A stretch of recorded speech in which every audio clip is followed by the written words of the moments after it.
Hello, and welcome to week 3 of the Business Communications Unit. And this week we're looking at email and social media good practice. So, the objective from your assignment brief is we're going to be looking at 2.3 advise on good practice in electronic communications.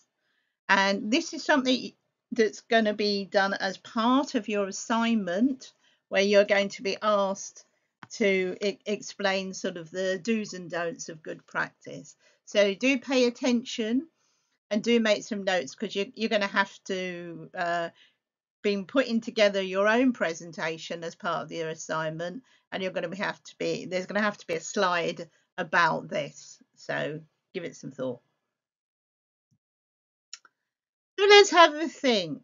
I'm going to focus on email first, and then I'm going to have a little look at social media as well. The assignment was actually, the assignment's a little bit older, so originally when the unit was put together, they focused on email.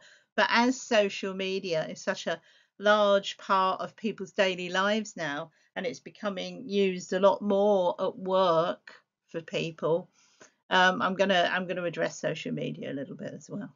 Okay, so what do we need? Why do we need good practice? Um, well, email's really important. I can't imagine a job where you don't use email at some time of the day. Some people are on it all day. Some people maybe just now and then, but it's pretty much part of everybody's daily life in that respect. So, as with any communication, it projects an image of the organization, be it good or bad. So, it's really important to use proper language and structure to represent the organization, especially if you're talking to people externally, but also within the organization as well. And it also represents you as a professional too. So, it shows that you know what you're doing. So, both your organization and you is reputation is reflected in your email practices. So emails that get to the point are much more effective than ones that, I think we've all received emails where people have written, paragraph after paragraph. And then you just think, oh, why, have I got to read all this? When really they're only trying to say a couple of important things. Another thing to think of is about don't say anything in an email that will embarrass you or your organization if it's made public. Emails are can be used as legal evidence in cases. Um, they are covered by national laws such as libel laws. You can't say something really, really offensive about somebody because it could sue you for it. And also copyright laws as well, and they're quite complex, and they're something you probably need to do a bit of work on your own. Although I will address them a little bit later on. But copyright laws, and that's about copying stuff and sending it on. Now, obviously, we do that quite a lot in social media. So when I get to the social media section, I'll talk to you about it. I think the most important thing to take away from this is assume that all messages are permanent. You can delete an email from your thing, but your IT department will still have a copy of it somewhere. And believe me, if people want to find an email in the great ether of the internet, then they will. So don't assume just because you've just deleted it. After you've sent an email out, that's it, it's out there. So you can delete it from your own records if you wish, but somebody else will always have a record of it. So I would suggest if it's a really important email, you probably keep it and don't delete it. Okay, but just think about that. So let's have a look at the guidelines that you're going to have to reflect on as part of your assignment. I've just done a couple of pages of guidelines to think through, really. And the first one is know your audience. So the audience that you're writing it to will have an effect on the style of your email, the language that you use, and what you're thinking about. So if you're writing to a very senior manager, your email might be a lot more formal and much more business-like language. than if you're writing to one of your colleagues where you're just reminding them to do something. It might be a bit simpler and sort of straight to the point. So it's important to know your audience. Write a concise, descriptive, and meaningful subject your reader will understand. Now, this sort of sounds like it should be obvious, but a lot of people don't think about what they put in the subject line, the title. And it needs to be fairly concise. Nobody wants 4 or 5 lines in the subject. It just needs to be a few words. And make sure it's relevant to the content and that you don't go off in a tangent and talk about 50 other things, really. It helps someone file away messages as well. If they've got a very clear subject title, like, I don't know, kitchen development project. So they'll file it in the kitchen development project section. Okay. I don't know, meeting, Saturday afternoon dinner out. If you have that, then people know exactly what that's going to be about. Then they'll be reading the further detail. So give some thought to that. Oh, try to keep your email messages to a single subject. It's very hard for people when you go from one point to another and then you end up with an email that's about 3 pages long. Preferably, if you've got to talk to someone about several different issues, it's better to put them in 2 or 3 emails, really, than try to squabble it all into one. Because what will happen is people may make a note of 2 things, but they might miss something because they're thinking about the other. And again, it makes it very difficult for people to file them away. If they need to keep them for evidence or something, they have to file it away. So really think about, how you would want to do it yourself. Write in appropriate business style and language. That sort of goes without saying, really. It is a professional communication very often, even if it's you writing to Amazon, saying, where the heck is my product? I've been waiting 3 weeks for it. It's better if you write it in a sort of professional way. They'll be more responsive and the interaction between you will probably be better. Reading an email can also be a bit more difficult than when you're reading a sort of large document as well, where someone's giving you a report or something. So sort of sharp professional language really helps. And the last one on this slide is keep messages brief and to the point. And I think we all know that. And we all know that we've had to read emails that go on for pages and really should have been document report or an attachment. It's very hard, especially if nowadays we're often reading emails on our phone. So we're just having a quick look. They need to be brief and to the point. It's very hard to keep scrolling for paragraph after paragraph, really. It's very unhelpful. Okay, so they're the first set of guidelines. The second set of guidelines, put the important information in the first paragraph. Get it down quickly. Get the most important stuff. Some people just scan the first couple of lines of their email, and especially if they're extremely busy, they'll look at their watch. I haven't got time to read this one. So don't open the email with a little chat about how are you doing and I hope you're having a lovely day this Saturday.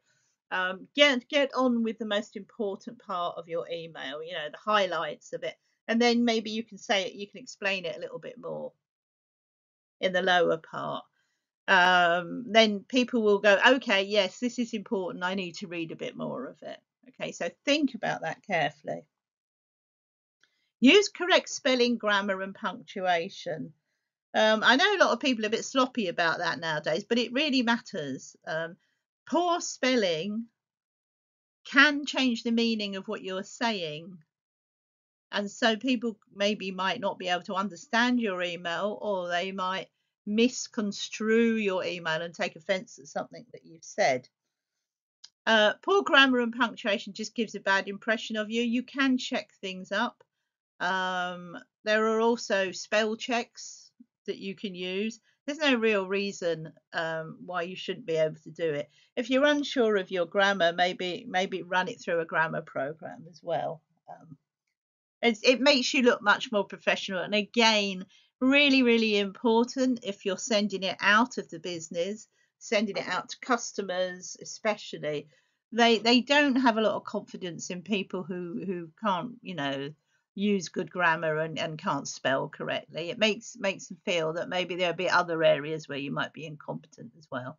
And maybe that may not be true, but unfortunately, people are people, and that's how they react. So it's again, it's about looking professional. Use proper structure and layout. Keep your sentences to 15 or 20 words. Don't have a sentence that goes on the length of a paragraph. That isn't good grammar for a start. And it's the way people read. People tend to take a breath after every sentence, especially if they're reading it out loud. So it's not very helpful to them. Use short paragraphs with blank lines between each paragraph. So just say what you want to say and then put a gap between it. Again, I think a lot of us have had an email that's just writing, writing, writing with no gaps in it. And you open it up and you think, oh God, it's going to take such an age to read. It may not always be true, but it feels like it. You might click off and go, I'll have a look at that another time. So you might get disregarded. Or if it's an email from someone that you don't know very much and they've written pages and pages, you think, I don't know who this is, I don't know what they want, so I'm not going to bother. Use subtopic headings if you do have to do a long email, and like I said, try to avoid it. At least put some topic headings in, so that people can actually break up the read. If it's that long, they might need to go and get a cup of tea or go to the toilet in between. So at least give them something to break up, and therefore they won't miss important things. Use bullets or numbers whenever possible. If you are going to use headlines on it, you can always bullet point them or number them. Number them is actually quite useful because if you want to respond, or they want to respond to you, they can say, your point number 2, I just want to ask you about your point number 2, or, I'd like to comment on your 4th point. So the bullet points or particularly numbers can be really, really helpful if you've got quite a lot to say. Use an active rather than a passive voice. Now this takes a bit of practice, takes a bit of thinking about. An active is when you're actually doing something. A passive voice is when you're just repeating it and telling it like a story. Makes it a lot duller because you're not really using activity words. So if you're reporting on a meeting, there was a meeting and this, but an active way of reporting it would be, coming out of that meeting, we decided on these certain, so and so is going to do this, so and so is going to do that. So it's a much more positive and it's an easier read as well. If you're unsure about active and passive voices, do Google it because there's a lot of support giving you ideas about how to write an active or passive way. Okay, so that could be quite interesting. Do not write all in capital letters. Those of you who are texters probably know this very well. It's generally to be assumed that you're shouting or that you're angry or that you're annoyed about something. And it also annoys other people because it makes it really hard to read. So again, reading capitals, reading something that's all in capitals makes you read it slower as well. It's just the way your brain works. So that makes it quite difficult for people. So if you wrote the whole paragraph, if you're a Donald Trump who loves writing in capitals, because he thinks he's getting your attention, but in fact he's probably irritating the people. Imagine having to read his emails all the time when they're always in capitals. It's quite difficult because you've got no emphasis.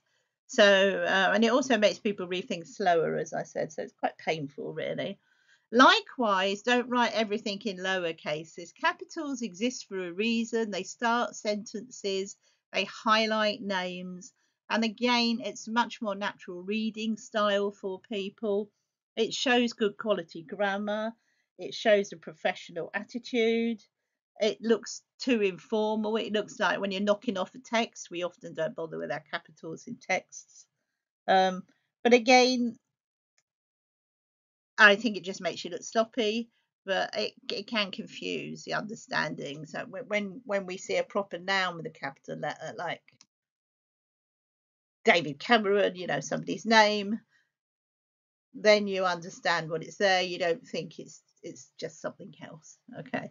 So again, it's all about professional attitude. So the third page of guidelines is avoid offensive language of any kind. It sort of speaks for itself, really. But if you become a bit too natural doing it, it can result in litigation, especially again, if you're talking out, you would never do it to a customer, use anything that could be misconstrued as offensive. And if you're not sure, so, check it out with a mate, check it out with one of your colleagues and say, does that sound offensive to you? You might be being a bit sensitive, or you might be right, but certainly avoid it. It can be misconstrued if you're talking to a junior person. They could construe it as harassment or discrimination. So that would be an issue for your management policies as well. So as I said, if you're doing it externally or even internally, it could result in litigation for you, which is something you really don't want. Okay. As well as that, it's very unpleasant. So you're not going to keep your customers if you sort of speak rudely to them all the time. Be careful with acronyms, abbreviations, and emoticons, really. And we all love to put emojis in our texting. And you can, of course, put them in your email now. But be careful. Again, please don't use it with your customers or external people or other professionals from outside the organization. Probably best not to use it with management and senior management, especially if you're not, not everybody knows what every emoticon means, really. And some people can get quite offended by them, especially if you send people fruit and vegetables and they're not quite, or sheep, and they're not quite sure what is that meant to be an insult or something. And some of them aren't, and I don't know all of them, so I just stick with smileys. But even them, if you put a smiley in your email, it might be okay if you're talking to a colleague and you're asking them to do you a favour. But again, don't use it when you're going up the ladder because it makes you look unprofessional, really. Acronyms and abbreviations, they sort of exclude people. And some people might be too embarrassed to ask you what you mean. So you might use these sort of, ABC, CBD, these sorts of things. You might know what they mean, or your company might know what they mean, but outside that company, they might not know. And again, using slang language for something as well is not a good idea because slang language differs all over in the UK here, it differs all over the country. So we have to be careful. We wouldn't use that. Again, it makes you look unprofessional. Verify your distribution lists. Now that sounds a bit odd, but really make sure if you've got distribution lists on your email, make sure that you keep them up to date. If Fred and Arthur have left the company, take them off your list. If someone has moved from one department to another, take them off that list or put them on another list.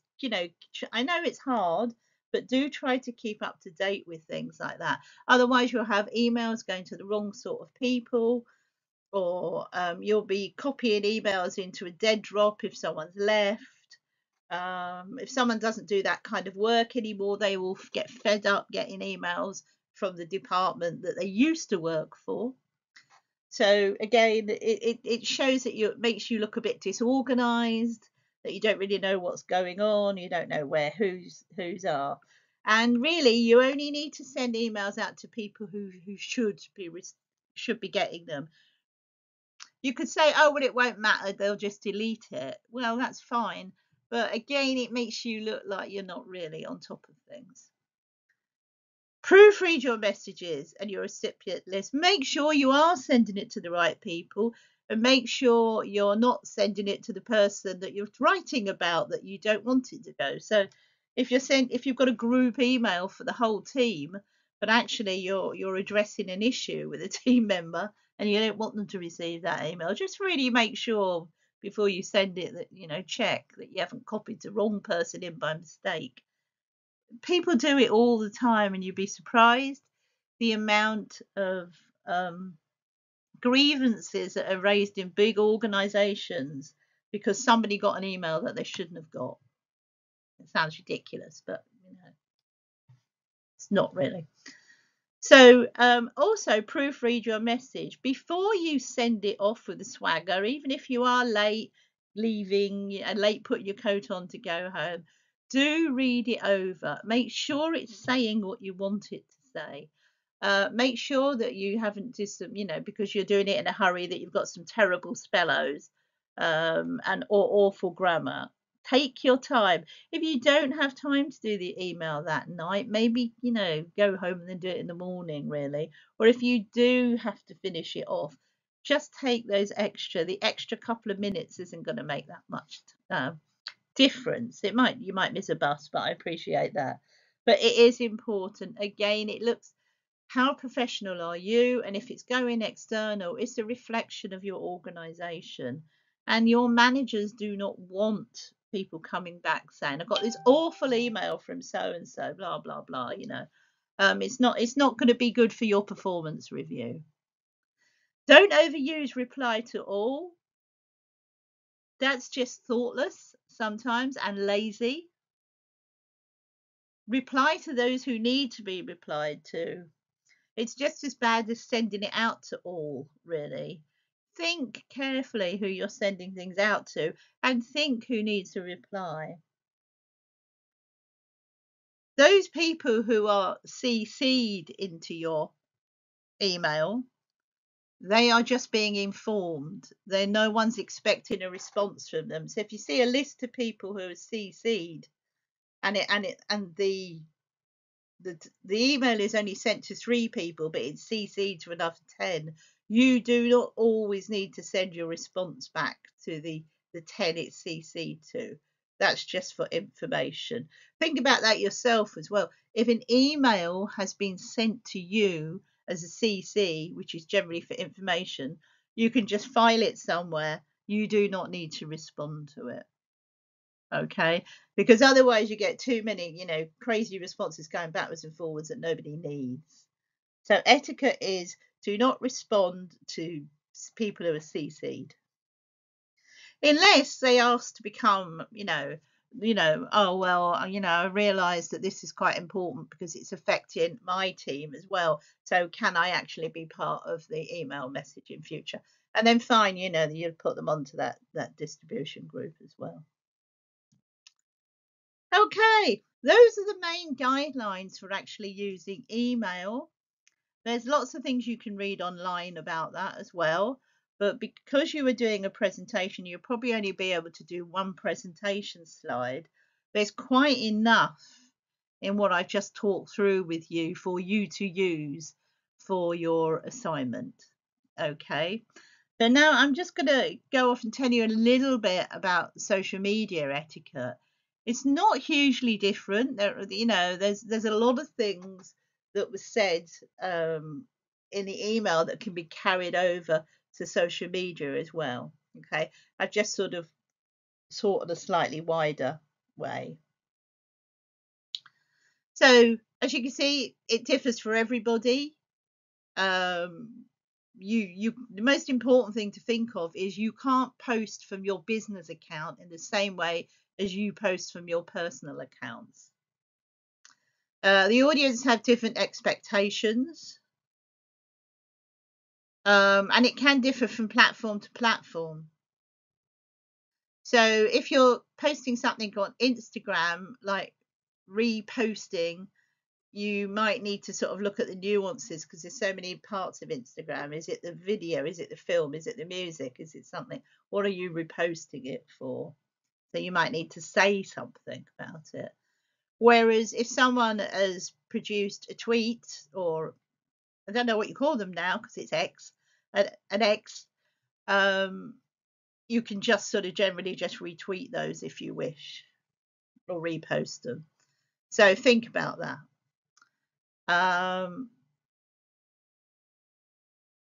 We tend to use the term netiquette now as opposed to etiquette. Etiquette obviously is the polite word.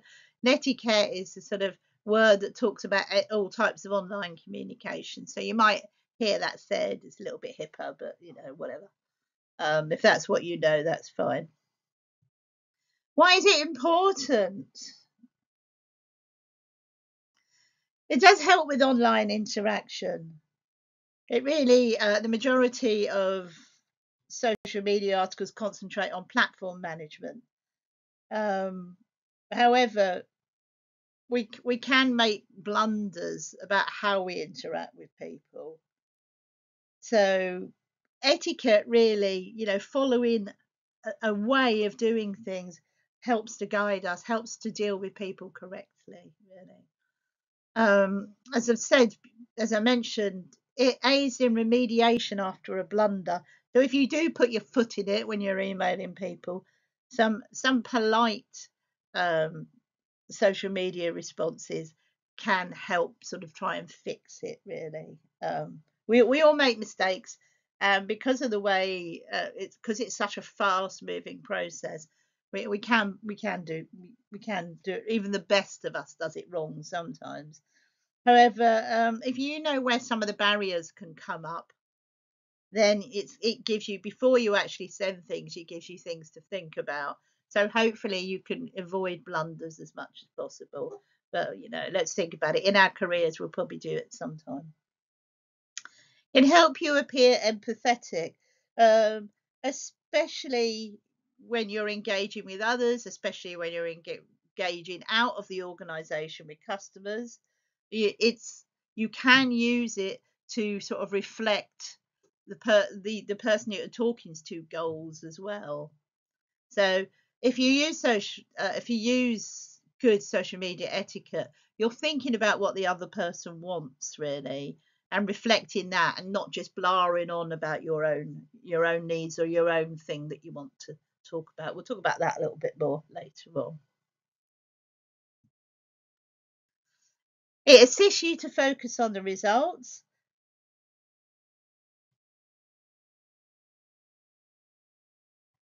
You have to be careful about letting go of very sensitive information. You have to think about what your primary goals are.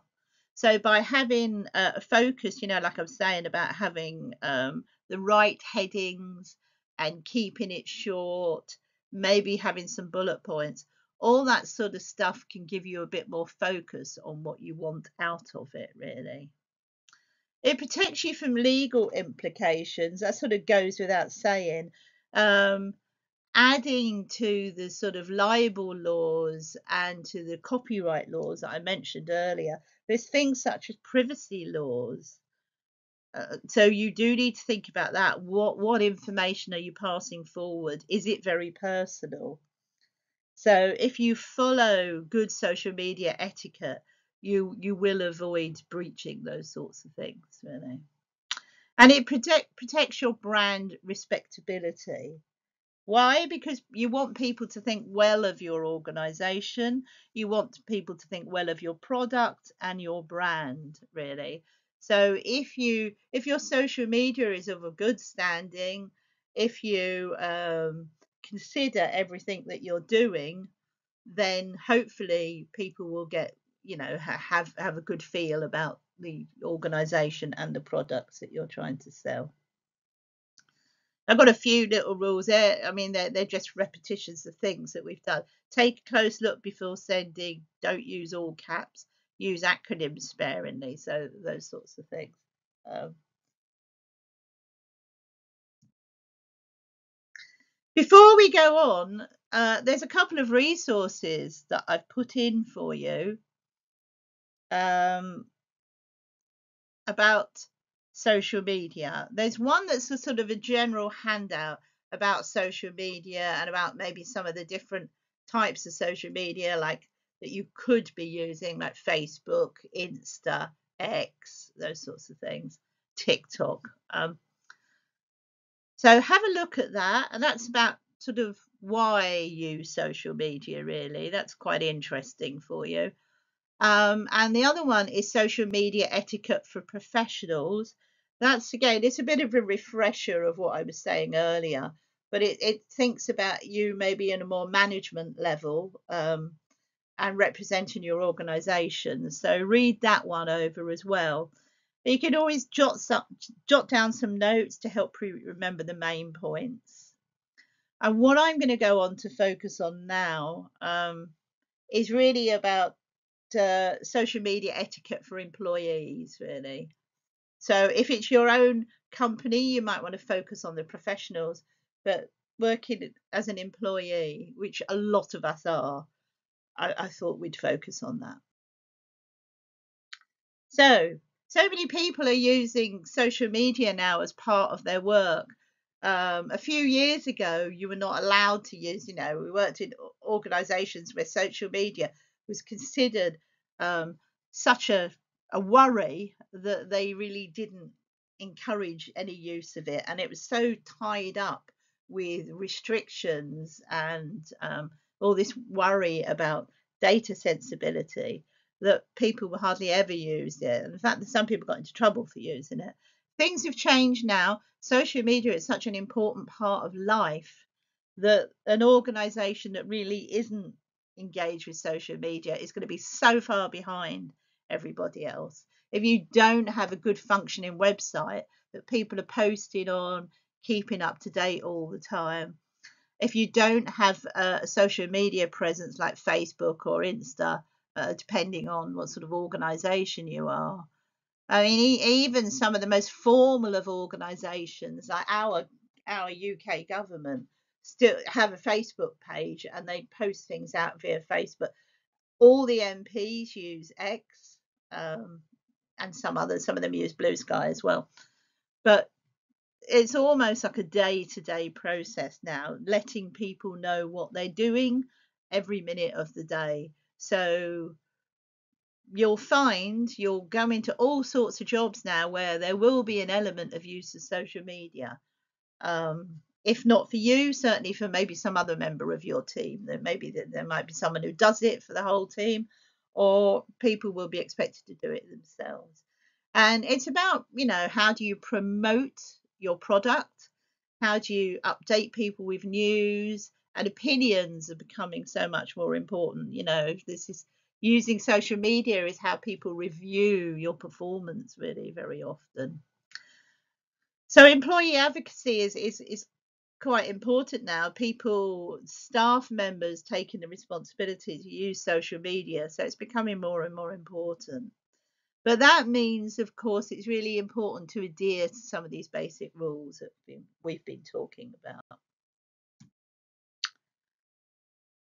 Okay, so use social media during working hours if it's part of your role. If it is not part of your role, you shouldn't be sitting on social media during your working hours. And very often, if on the rare occasion it's now not part of your role, then it would be something that would be disciplinary action if your screen was turned to eBay all day or Vinted or something like that, or worse, Facebook.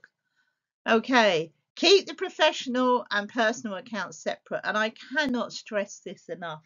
Really, this is probably the most important one of all. You must keep your personal accounts separate. Whatever you write on Facebook about your favorite band or whether you like Beyonce or Kim Kardashian is fine, but you should not be replicating that on your professional account. Now, you may go, well, of course I know that, but you'd be surprised the amount of people who do, who forget where they are and things drift.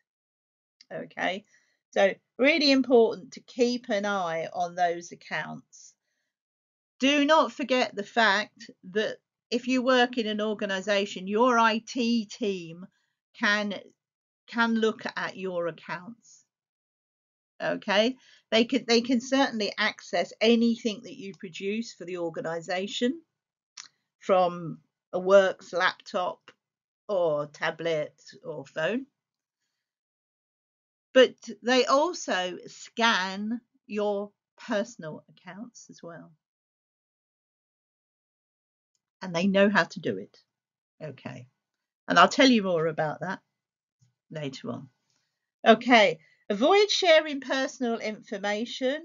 Do be cautious. You probably hear this a lot about revealing too much personal information on the internet. I mean, that's the same for both your personal and your professional account, really. Be careful what you say. People can use it and you can get involved in scams, and your whole organization could be involved in a scam if you are not careful, but also your own, personal home. You don't want someone taking stuff out your bank account and that. So there is certain data, particularly your bank stuff, your date of birth, things like that. You don't need, try not to put it in willy-nilly everywhere. I know so many things ask for it, but to be honest, I would say if you're doing anything professionally on behalf of the organization, you shouldn't have to put those sort of details in everywhere. Okay. And if you're being asked for it and it's a site that your organization feels that you need to be on, or you need to be talking to, then talk to IT, find out a way of how doing it where you don't have to put your dates of birth and that in.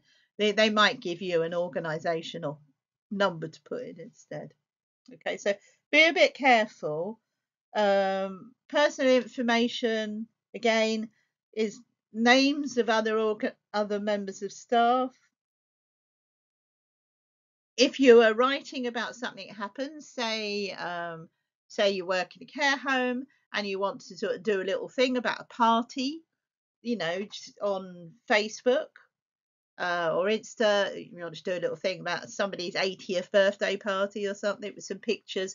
Get everybody's permission. Not everybody wants their face, and they have a right to refuse, and you cannot push them into it. Neither can your organization. So if you don't want your face on that Facebook site or on that Facebook post, you have a right to refuse. Your organization must check with you that you're happy to go out, and you need to do that as well. So keep up a good standard, especially if you're going to have service users in it. You must get signatures to say they are happy. Okay. So if you're in something where you work with young people or vulnerable people, you do have to get them. If they don't have capacity, maybe you might be working with elderly who are quite disabled.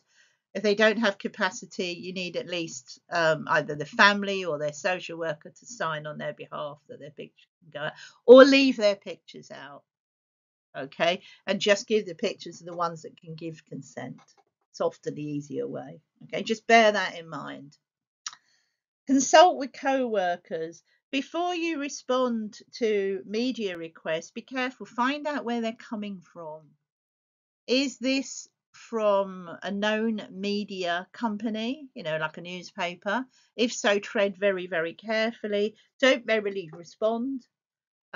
You need to see people. You might need to see somebody more senior. Go through your manager. If you've got a PR department, if you're in a bigger organization, you might actually have a PR department, public relations department. Then you need to go to them before you respond, and they very often they'll create a response and they'll take it over. Certainly, in my experience of working in quite large organizations, the PR department goes, "That's all right, I'll deal with that," really, and they just ask you for the factual information, and then they'll present it as they wish. So don't feel that you need to respond to people.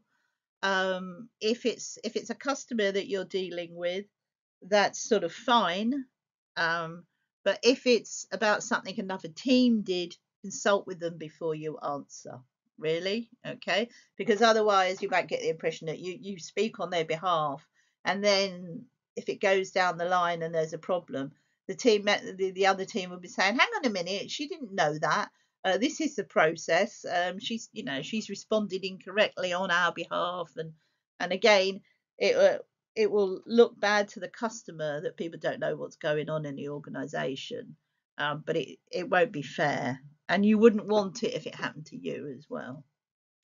Make use of disclaimers. If an employee mentions this firm, so if you talk about your company on your personal social media account. Please, please include a disclaimer that your ideas and comments do not necessarily reflect the company or their company management's point of view. You see that quite a lot on the television. You see it a lot in magazine articles. You need to do it as well. Okay. So what you need to do is, although you work for Amazon, the answer, your comment, you're speaking about yourself personally. You're not speaking on behalf of Amazon, and this isn't Amazon's point of view. Okay. So you need to use those disclaimers whenever you talk about your company. Unless you are doing something that the company has asked you to do, we're saying, right, I want you to say this, this, and this about, then you don't need to do it. Okay.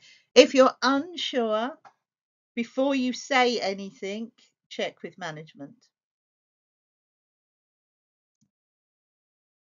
Okay, more general tips. Mention contact credits. What do I mean? Plagiarism. Those of you who've been studying know what plagiarism is. If you've had to write essays, you know you have to put references.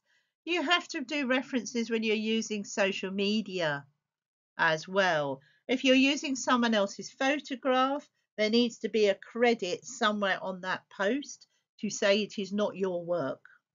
Okay, you can either make a statement about it, or you can just, have a little trade name underneath it. Doesn't matter how you show it, you just need to show it. Remember, things spread around, and if you've pinched someone's work, it's going to harm your reputation as it travels around the planet, really. Okay, it's not really that difficult. All you just need to do is mention it. Okay, but the other thing to do is quite important, is if it's someone, say if it's someone in your organization, ask their permission before you share it as well, because that gives you a few brownie points. Or if you're speaking, if it's something you're doing with another organization, just go back to them and go, I'd quite like to share that piece, that design you sent us on our internet site. Would you be okay if we shared it? And most people go, yeah, fine, because it's all good. All publicity is good publicity in that sort of way. So otherwise it makes you look unprofessional again. People don't trust you as well. They don't like you for doing that. Oh, okay. There were another couple. Sorry, I just slipped on there. Be succinct and concise. Social media is even more short term than email. So, don't waffle on, make everything short and sweet and focused. Be truthful. Don't tell lies on social media. Someone somewhere will tell you that you're lying. Okay. And that will really affect your reputation. So be transparent and honest. Do you know what? It's often obvious. So politicians say things and they make these statements. Sometimes they're a bit knee-jerk reaction, and we can all sit back at our leisure and read over them and go, well, of course that isn't true. I'm going to look this up. And so when they come out with these statistics of misuse, we look it up and say, yeah, well, he was lying about that. So it means he's probably lying about everything. And that's the effect it has on people. Make your visual content appealing. Make it look good. That sort of stands to reason. Again, especially if you're using Insta, TikTok, Facebook, I mean, anything, the pictures have got to be good. If you're using a color scheme or logo and branding, make it consistent, make it not look too messy. Think about all these sorts of things. A website. Normally, again, if you're in a decent sized organization, they'll probably have a web designer who will actually put it all together for you, and then you'll just be using sort of logos and branding, really. Okay, now be welcoming to all. If other people link in and if they're useful and relevant, then use them. Okay, try to share them. It's about developing positive relationships. So if there's another organization that maybe you make trainers and they make training socks, say, that are considered nice, high quality. You might put a link to them. So bringing them together. And a lot of people appreciate this, and it can develop quite positive relationships. So don't think about that. It's not just about you. You can push forward some of your partners in your social media work as well. And they will then reciprocate and do it to you very often. Again, it's probably worth checking they're getting their permission, but they usually quite like it. Go easy with hashtags. I'm not a hashtag user, but I guess some of you guys probably are. They can be a lot of fun. They do help in the search for brands and, discovering things and finding out connections. However, if you overdo it or if they're too messy, they can sort of create noise and distraction. Or they can even make you look a bit desperate. If you do 50 hashtags, people think, oh gosh, he really wants to be seen, you know. So make them meaningful and use them intelligently.